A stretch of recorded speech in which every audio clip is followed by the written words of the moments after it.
आजमगढ़ जिले के एरौला थाना क्षेत्र के बरईपुर गांव के सिवान में एक मानव कंकाल मिलने के बाद इलाके में सनसनी फैल गई। शुक्रवार की सुबह धान काट रहे ग्रामीणों की सूचना पर पहुंची पुलिस ने मानव कंकाल को देखा। आशंका व्यक्त की जा रही है कि बीते 4 अक्टूबर को गुम हुई एक वृद्ध महिला का ही शव है।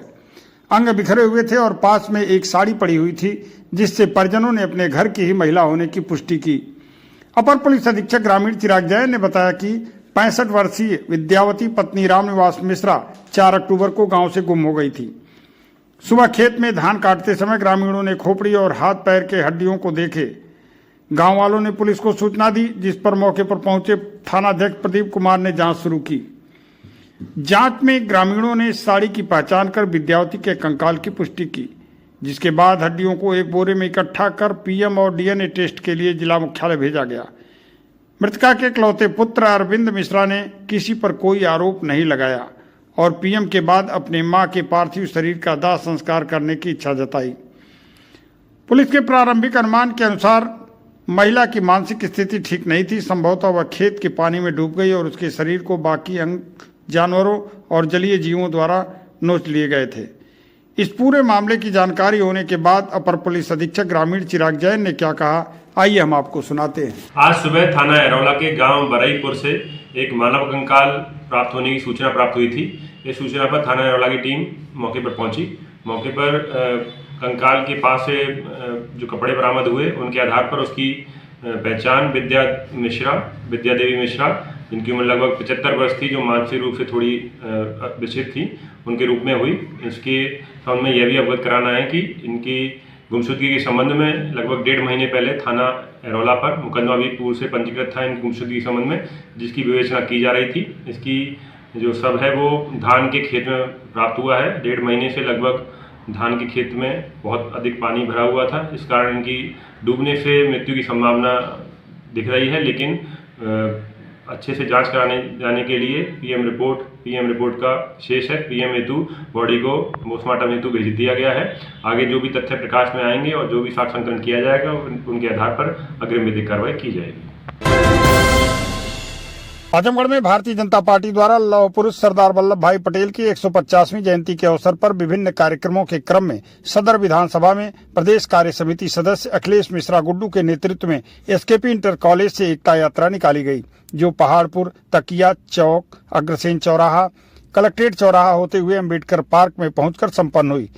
इस अवसर पर जिलाध्यक्ष आजमगढ़ सदर ध्रुव सिंह के साथ मुख्य अतिथि प्रदेश महामंत्री संजय राय मौजूद रहे।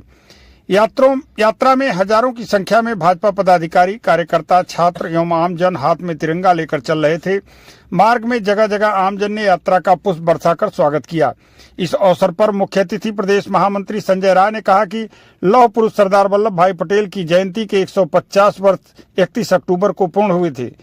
जिस कांग्रेस के सदस्य के रूप में सरदार पटेल ने आजादी के आंदोलन में अपना पूरा जीवन लगाया। 1947 में देश की आजादी के बाद कांग्रेस की सरकार बनी। उस समय भारत 562 छोटी बड़ी रियासतों में बंटा हुआ था। उन रियासतों को सरदार पटेल ने भारत में मिलाकर भारत को एकता के सूत्र में बांधने में महान कार्य किया। लेकिन उनको जो सम्मान मिलना चाहिए था, कांग्रेस ने अपने 55 साल के कार्यकाल में कभी नहीं दिया। लौह पुरुष सरदार वल्लभ भाई पटेल को उनका उचित सम्मान देने का कार्य भारत माता के सपूत देश के प्रधानमंत्री अटल बिहारी वाजपेयी और प्रधानमंत्री नरेंद्र मोदी ने किया। प्रधानमंत्री नरेंद्र मोदी के नेतृत्व में यह निर्णय लिया गया कि सरदार पटेल को उनका सम्मान दिलाने के लिए विभिन्न कार्यक्रमों का आयोजन पूरे देश में किया जाएगा। बहुत से कार्यक्रम भी हो चुके हैं। उसी क्रम में आज आजमगढ़ सदर विधानसभा क्षेत्र में एकता पद यात्रा कार्यक्रम किया गया है। लौह पुरुष सरदार वल्लभ भाई पटेल की 150वीं जयंती को समर्पित इस राष्ट्रव्यापी कार्यक्रम का उद्देश्य युवाओं में एकता, देशभक्ति और कर्तव्य भावना को जागृत करना है। सरदार पटेल ने जिस तरह बिखरे हुए भारत को एक बनाया था, उसी भावना को यह पदयात्रा आगे बढ़ा रहा है। इस अभियान के जरिए युवाओं को एक भारत और आत्मनिर्भर भारत के आदर्श अपनाने के लिए प्रेरित किया। इस अवसर पर जयनाथ सिंह, देवेंद्र सिंह, घनश्याम पटेल, आरपी राय, प्रेम प्रकाश राय, डॉक्टर श्याम नारायण, ज्ञानेन्द्र सिंह ज्ञानू, सच्चिदानंद सिंह, हरवंश मिश्रा, मयंक गुप्ता, अनिंद मिश्रा, आनंद सिंह, विनय प्रकाश गुप्ता, राजेश सिंह महुआरी, पूनम सिंह, विभा बर्नवाल सहित अनेक लोग मौजूद रहे। इस मौके पर उपस्थित नेताओं ने क्या कहा, सुनिए आप उनकी बात। भारतीय जनता पार्टी पूरे उत्तर प्रदेश में सरदार पटेल जी के जन्म जयंती के 150 वर्ष पूरे होने के उपलक्ष्य में पदयात्राओं का आयोजन कर रही है। इस पदयात्रा का उद्घाटन शुभारंभ माननीय मुख्यमंत्री जी ने 10 नवंबर को गोरखपुर से किया, माननीय प्रदेश अध्यक्ष जी ने अयोध्या जनपद से किया, माननीय केशव मौर्य जी ने उप मुख्यमंत्री जी ने लखनऊ जनपद से किया और इसी का शुभारंभ माननीय उप मुख्यमंत्री ब्रजेश पाठक जी ने कानपुर से किया। पदयात्रा कार्यक्रम के क्रम में आज आजमगढ़ जनपद की सदर विधानसभा की पदयात्रा आयोजित है। बहुत ही विशाल संख्या में लोग एकत्रित होकर के एसकेपी इंटर कॉलेज से चल करके चौक होते हुए तकिया होते हुए पदयात्रा यहाँ पहुँची है और अभी हमारे सभी जिले के नेताओं का सभी लोगों का यहाँ उद्बोधन होगा और इस प्रकार से पदयात्रा कार्यक्रम आज संपन्न होगा। आज हम लोग के जो लौह पुरुष जिन्होंने देश की 63 रियासतों को एक सूत्र में बांधा और जिन्होंने एक राष्ट्र की जो परिकल्पना थी, जिसे एक समृद्ध राष्ट्र बनाने की जो परिकल्पना थी, जिस सपने को साकार किया, आज़ादी के दीवानों के सपने को साकार किया, एक समृद्ध भारत, उन्हीं के 150वीं जयंती के अवसर पर पूरे देश में सरकार की तरफ से और जिसमें हम भारतीय जनता पार्टी के सभी कार्यकर्ता बढ़ चढ़ करके हिस्सा लिए हैं, समाज सेवी संगठन हिस्सा लिए हैं। एक यूनिटी मार्चा, एक एकता पद यात्रा आज एसकेपी इंटर कॉलेज से शुरू हुई है और आज यहाँ मेहता पार्क में अंबेडकर जी को माल्यार्पण करते हुए आज उसका समापन किया, जिसके मुख्य अतिथि आज हमारे प्रदेश के यशस्वी महामंत्री संजय राय जी रहे। हमारे विधानसभा के नेता अखिलेश मिश्र जी गुड्डू जी ने उसका नेतृत्व किया जिलाध्यक्ष जी के संयोजन में। और आज इस गौरवान्वित पल को जो है हम लोग मना करके, इस एकता पद यात्रा को मना करके पूरा आजमगढ़ बहुत ही गौरवान्वित हो रहा है। आजमगढ़ में शुक्रवार को क्रिश्चियन हॉस्पिटल सेवा संस्थान के पूर्व उपाध्यक्ष इंजीनियर एवं समाजसेवी स्वर्गीय श्याम कुंवर सिंह जी की 19वीं पुण्यतिथि संस्थान परिसर मिशन अस्पताल नरौली में श्रद्धा पूर्वक मनाई गई। कार्यक्रम का शुभारंभ यज्ञ एवं हवन के साथ हुआ, जिसमें संस्था के पदाधिकारियों, चिकित्सकों, कर्मचारियों एवं छात्र छात्राओं ने भाग लिया। इस अवसर पर संस्था के प्रबंध निदेशक डॉक्टर अशोक सिंह ने स्वर्गीय श्याम कुंवर सिंह जी के जीवन और कार्यों को याद करते हुए कहा, संस्थान की स्थापना के शुरुआती चरण में स्वर्गीय सिंह ने न केवल महत्वपूर्ण आर्थिक सहयोग प्रदान किया, बल्कि वे प्रतिदिन मरीजों के बीच जाकर उनका हालचाल लेते थे और यह सुनिश्चित करते थे कि किसी भी मरीज को किसी प्रकार की असुविधा न हो। वे सदैव समाज के हर वर्ग के लोगों की सहायता के लिए तत्पर रहते थे। उनका समर्पण और सेवा भाव सभी के लिए प्रेरणा का स्रोत है। कार्यक्रम में संस्था की अध्यक्ष श्रीमती बीना Singh, doctor Saurya Vikram Singh, doctor Ved Prakash Singh, Uday Chandra Barnwal, Sandeep Singh Sonu, doctor Vijay Tripathi, doctor Firoz Ahmad, doctor Pankaj Yadav, Avani ANR, doctor G G B, doctor Amir Murtaz, सलोमी नाग, अजीत पांडे, संदीप मौर्य, सर्वेश सिंह, प्रतीक सहित बड़ी संख्या में छात्र छात्राएं उपस्थित रहे। कार्यक्रम का समापन स्वर्गीय श्याम कुंवर सिंह जी के आदर्शों को आगे बढ़ाने और समाज सेवा के संकल्प के साथ किया गया।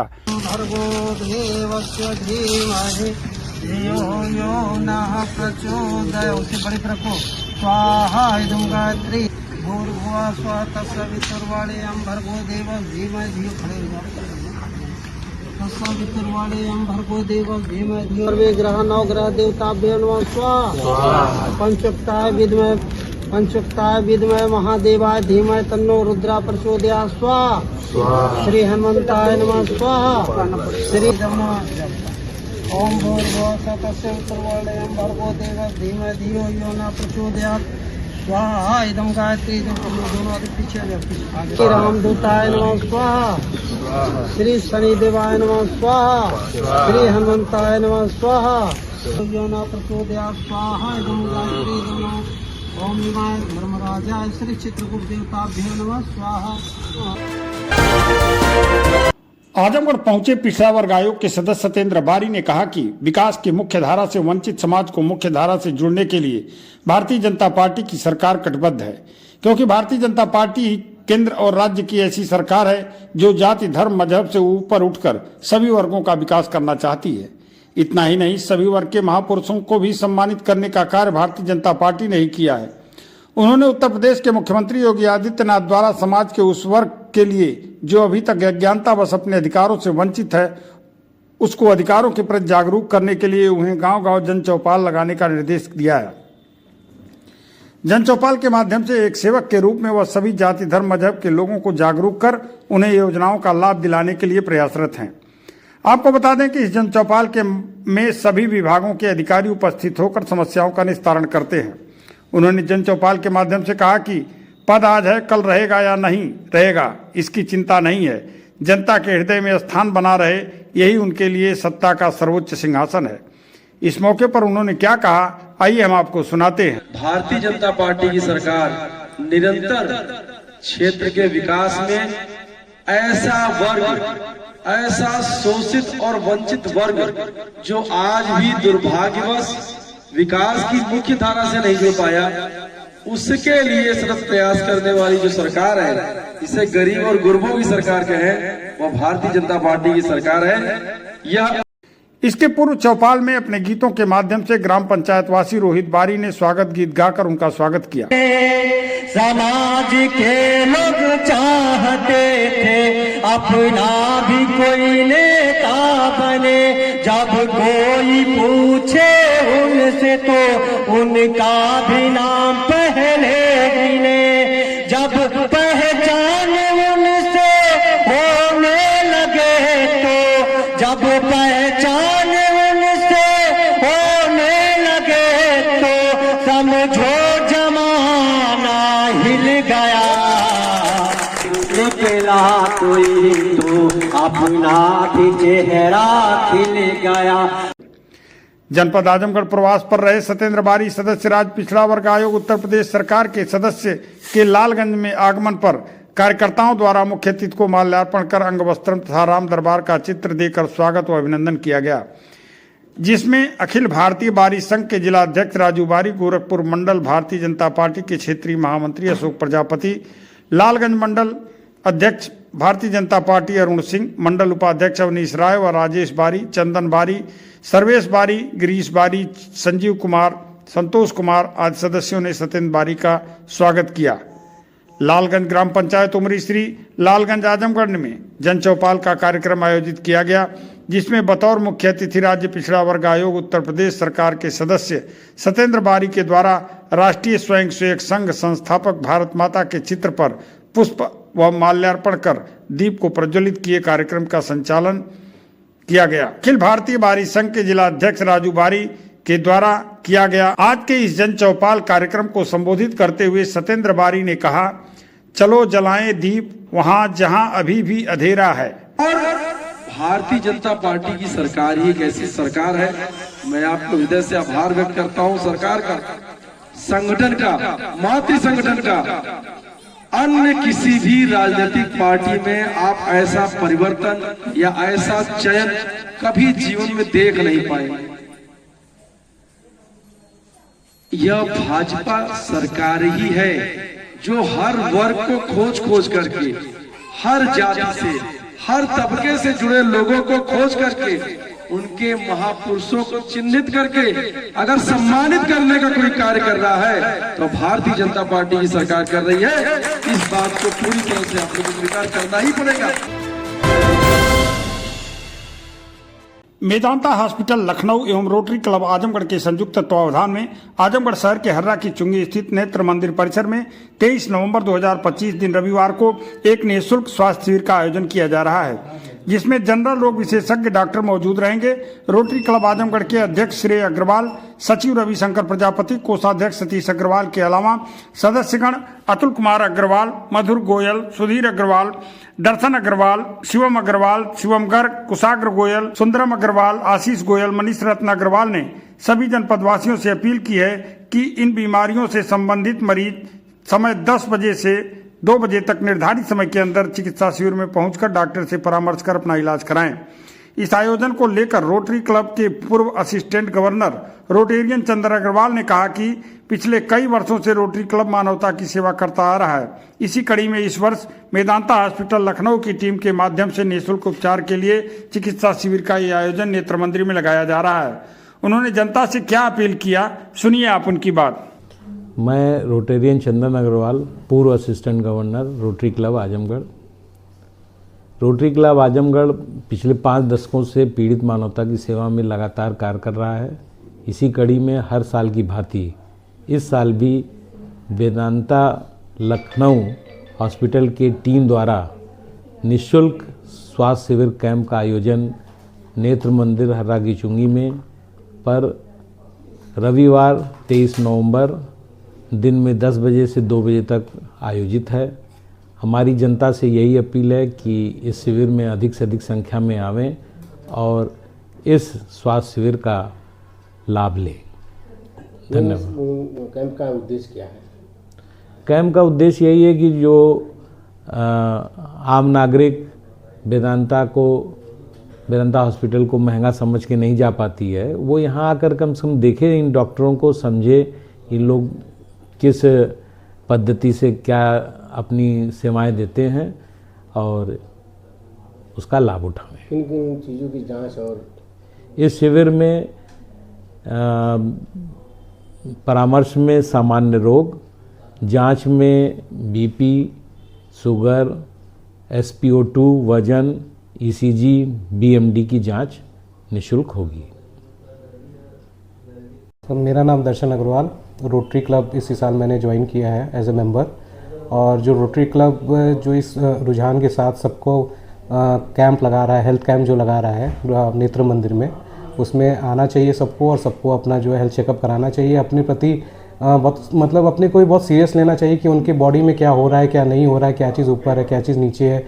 इसके वजह से वो भी एक सतर्क रहे अपने बॉडी को लेके और जाने कि क्या हमारे में कमी है और क्या चीज़ें हमें अपने बॉडी में सुधार की ज़रूरत है। और यही हेल्थ कैंप का मेन उद्देश्य है और यही चीज़ के लिए हेल्थ कैंप रोटरी क्लब लगा। जनता से अपील करना चाहता हूँ कि सब लोग यहाँ पे आए, मैक्सिमम जनता आए और यहाँ पे जो वेदांता से कैंप लगाया जा रहा है उसका ज़्यादा से ज़्यादा लाभ उठाए।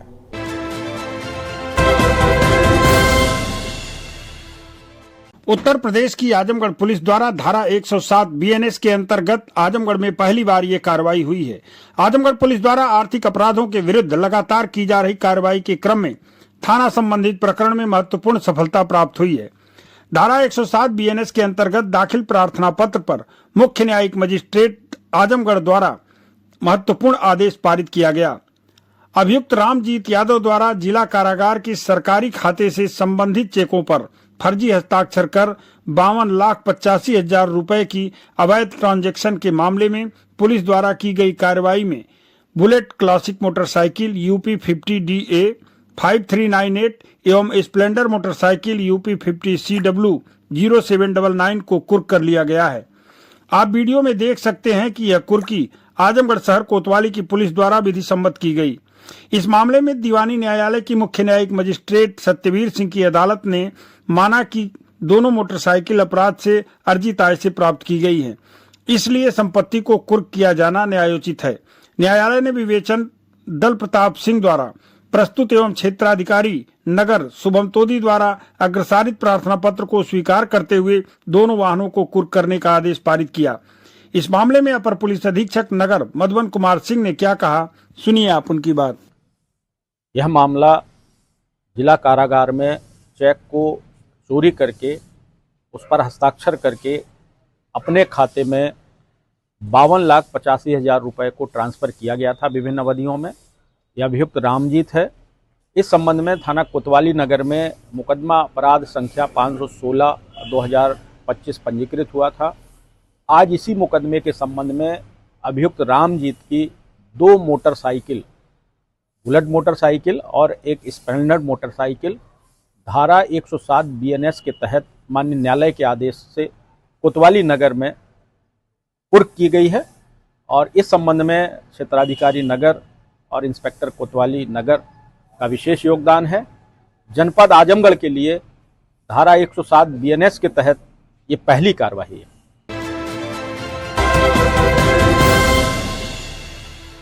उत्तर प्रदेश के आजमगढ़ में अपराध पर ऑपरेशन शिकंजा अभियान जारी है। आजमगढ़ जिले की पुलिस ने अलग अलग थाना क्षेत्रों के 25-25 हजार के 3 इनामी अपराधियों को पुलिस मुठभेड़ में घायल अवस्था के बाद गिरफ्तार किया है। इस मुठभेड़ में एक अन्य बदमाश भी गिरफ्तार हुआ है।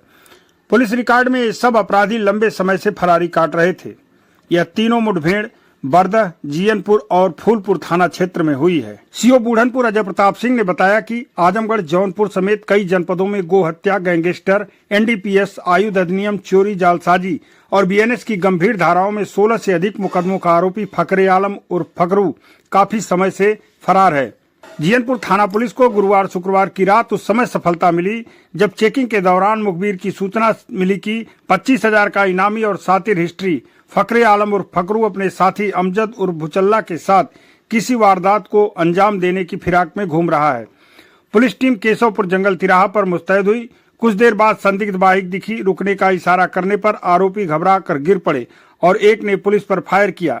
जवाबी कार्रवाई में फकरे आलम निवासी कुरैश नगर थाना जीयनपुर के पैर में गोली लगी और वह पकड़ लिया गया, जबकि उसका साथी अमजद उर्फ भुचल्ला निवासी खालिसपुर थाना जीयनपुर फरार हो गया। इस मामले में क्षेत्राधिकारी बूढ़नपुर अजय प्रताप सिंह ने क्या कहा, सुनिए आप उनकी बात। जनपद में गोबर तस्करी की रोकथाम एवं नियंत्रण हेतु श्रीमान वरिष्ठ पुलिस अधीक्षक आजमगढ़ द्वारा प्रभावी निर्देश दिए गए हैं, जिसके अनुक्रम में आज दिनांक 20/11/25 की रात समय 22:20 पर मुखबिर खास की सूचना पर थाना जीयनपुर जनपद आजमगढ़ क्षेत्रांतर्गत केशवपुर जंगल में एक मोटरसाइकिल पर सवार 2 संदिग्धों का पीछा जीयनपुर पुलिस द्वारा किया गया।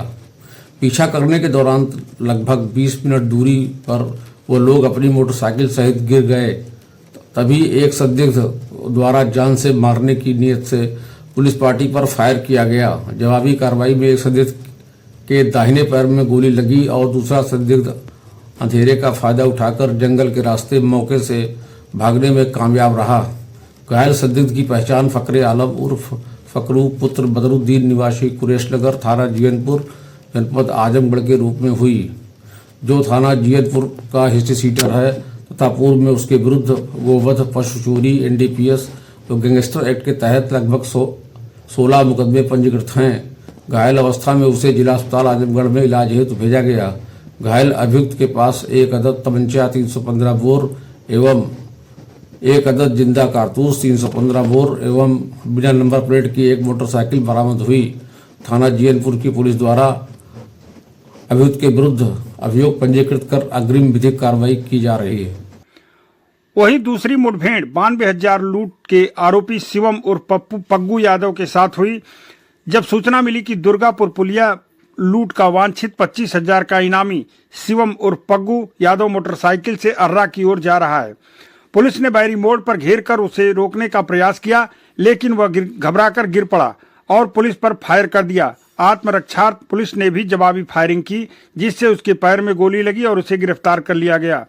आरोपी शिवम उर्फ पग्गू यादव निवासी मढ़ई थाना चंदवक जौनपुर से तमंचा, कारतूस, 1100 रुपए, बाइक और फोन बरामद हुए हैं।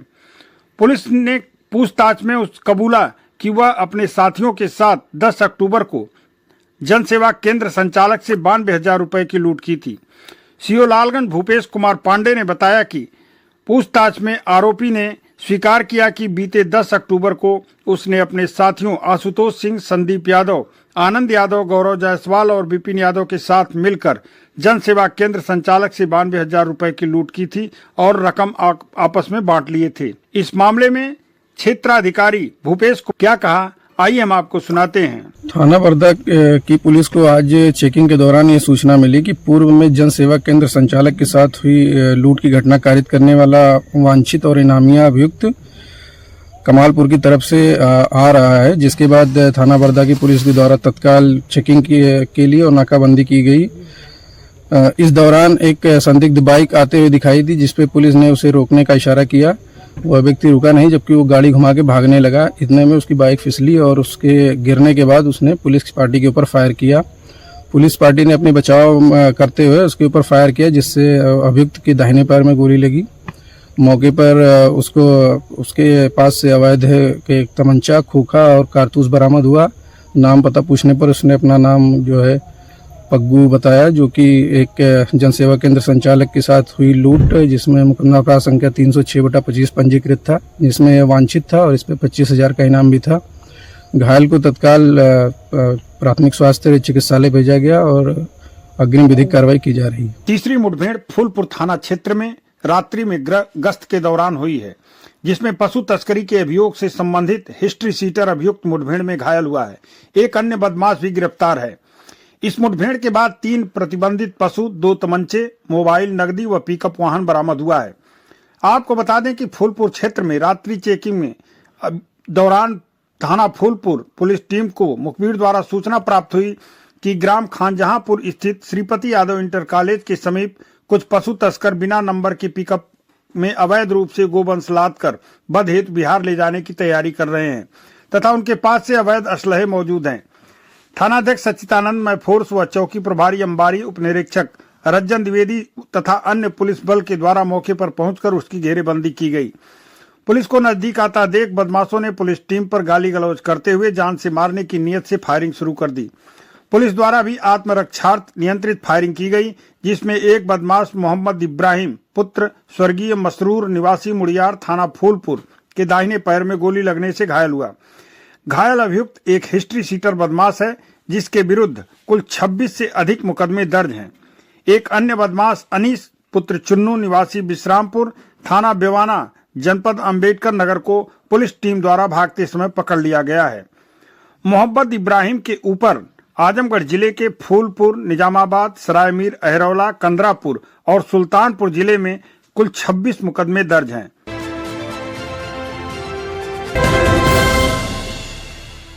आजमगढ़ में वित्तीय वर्ष 2025-26 में कृषि विभाग द्वारा संचालित sub mission on agriculture mechanisation एवं promotion of agriculture mechanisation for in situ management of crop residue योजना अंतर्गत ऑनलाइन आवेदन करने वाले कृषकों से अनुदान हेतु पात्र कृषक का चयन ई लॉटरी के माध्यम से अपर जिलाधिकारी वित्त एवं राजस्व गंभीर सिंह की अध्यक्षता में गठित समिति द्वारा कलेक्ट्रेट सभागार आजमगढ़ में आवेदकों की उपस्थिति में किया गया।